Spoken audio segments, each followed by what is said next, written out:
ǹjẹ́ a dá arábìnrin yìí mọ̀ dáadáa? ṣé ẹ dá mọ̀? obìnrin yìí ni wọ́n ń pè ní ìyá ọ̀gbà. tẹ́ bá ń gbọ́ ọ̀gbà, dátì ẹ mọ̀ ọlọ́run sẹ́, obìnrin yìí ni wọ́n ń pè bẹ́ẹ̀. àwọn olólùfẹ́ rẹ̀ máa ń sábà pè ní ọ̀gbà tàbí dátì ẹ mọ̀ àbí ọlọ́run sẹ́ o. ògo tuntun ọ̀ṣàrà káìkàìkàìkàìkàìkàìkàì. àwọn èèyàn ti ń sọ̀rọ̀ nípa obìnrin ọ̀gbà yìí, dátì ẹ mọ̀ yìí, ọlọ́run sẹ́ yìí sẹ́. ohun tó ní kálukú bá mọ̀ ọ́ sí, àwọn kan pè ní ọ̀gbà, àwọn kan pè ní ọlọ́run sẹ́, àwọn kan pè ní dátì ẹ mọ̀. ohun tí wọ́n bá dá mọ̀ níbẹ̀ ni kò mú.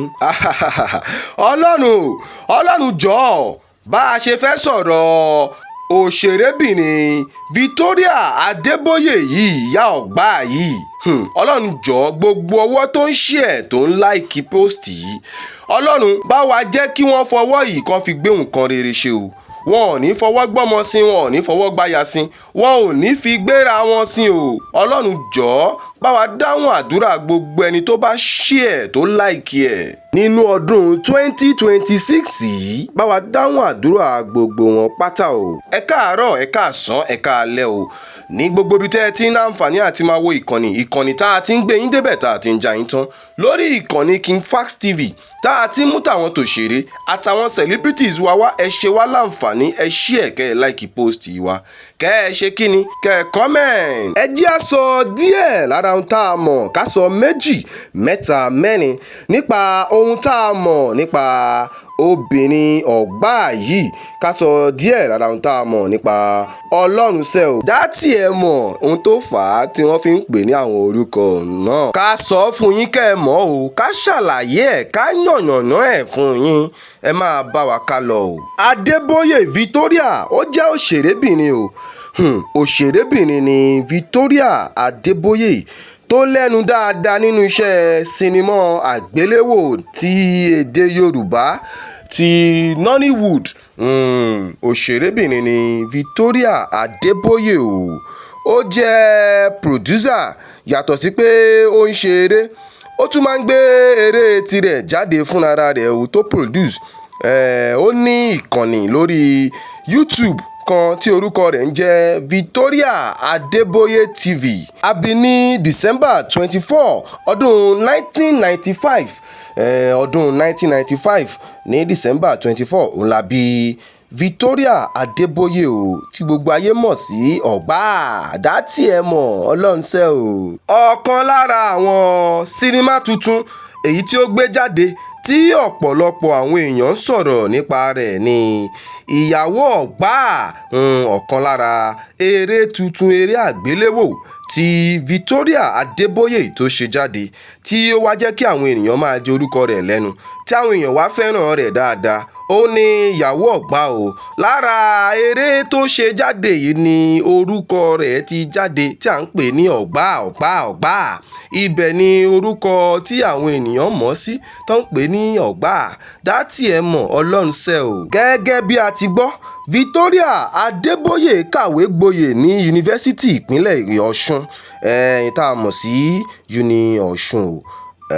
níbi tí ó ti kàwé nípa ìmọ̀ èdè àti àṣà, ìyẹn humanities àti culture. ní ọdún 2024 òun ni ó kàwé gboyè nípa ìmọ̀ èdè àti àṣà ní yunifásítì ìpínlẹ̀ Ọ̀ṣun o. Victoria ti ṣiṣẹ́ pẹ̀lú àwọn ògbóǹtarìgì òṣèré, àwọn bíi Níyì Johnson, Bímbọ́ Afọláyan, Apá àti Fáúsátì, àti Ìtẹ̀lẹ̀ the Icon tí gbogbo ayé mọ̀ sí Kọ́lé Oṣó. ó ṣiṣẹ́ pẹ̀lú àwọn ògbóǹtarìgì àwọn òṣèré. àwọn tí a dárúkọ yẹn ni Victoria Adeboye ó ti ṣiṣẹ́ pẹ̀lú o. ọ̀pọ̀ èèyàn mọ̀ ọ́ fún ẹwà àti ìfaradà rẹ̀ nínú iṣẹ́ fíìmù. Ọ̀pọ̀ ènìyàn ló mọ̀ ọ́ bí ó ṣe máa ń ṣe nínú iṣẹ́ òṣèré, bó ṣe máa ń act. Àwọn èèyàn mọ̀ ọ́ fún bí ó ṣe máa ń act. Òun gan ló jẹ́ kí àwọn olólùfẹ́ rẹ̀ fẹ́ràn rẹ̀ dáadáa o. Bí Victoria Adeboye ṣe máa ń fi ra rẹ̀ ṣe nínú iṣẹ́ fíìmù Yorùbá, bí ó ṣe máa ń act gẹ́gẹ́ bí ọmọ ìta àbí bí oníjọ̀gbọ̀n èèyàn nínú iṣẹ́ fíìmù, àwọn èèyàn fẹ́ràn rẹ̀ dáadáa. Ibẹ̀ náà ni orúkọ àwọn tí wọ́n fún àwọn ọ̀gbá Ọlọ́runṣẹ́ dátì ẹ mọ̀, ibẹ̀ náà ni àwọn orúkọ náà ti jáde o. Ó ti kópa nínú ọ̀pọ̀lọpọ̀ sinimá àgbéléwò èyí tó lẹ́nu dáadáa ń bẹ̀. Ó ti kópa nínú ọ̀pọ̀lọpọ̀ eré àgbéléwò tí ó ṣe àti tí ó kópa ń bẹ̀. Àwọn bíi ìyàwó ọ̀gbá, òun ló ṣe ìyàwó ọ̀gbá, Tàbó àti alájọṣómólú yìí náà ni ó kọ́kọ́ ṣe, òun ló ṣe jáde ò tí ayé tún gba tiẹ̀. Alájọṣómólú, Kọ́lé Oṣó 8. Victoria Adeboye ó ń bẹ nínú Kọ́lé Oṣó. Díẹ̀ lára ohun tá a mọ̀ nípa Victoria Adeboye, ẹ̀yin alára wa, ohun tẹ́yin náà bá tún mọ̀ nípa Victoria Adeboye, ẹ bá wa fi sí abẹ́ comment section o. Bá a ṣe wá ń ṣe bẹ́ẹ̀, ẹ jẹ́ á máa fi àdúrà ràn Victoria Adeboye, ká máa fi àdúrà ràn lọ́wọ́ o. Kọ́lọ́run bá wa dá ẹ̀mí rẹ̀ sí o. A ò ní gbọ́kú Victoria Adeboye. Àwọn ayé ń jẹ Victoria lọ́tẹ̀ yìí o. Tó bá ń gbọ́ ọ̀gbá wà ńlẹ̀ o. Dátì ẹ mọ̀, Ọlọ́runṣẹ́, ẹ wò ó díẹ̀ lára ohun tá a mọ̀ nípa Victoria Adeboye. Ẹ má gbàgbé, ẹ follow, kẹ́ ẹ like post wa, kẹ́ ẹ ṣe kíni, kẹ́ ẹ comment.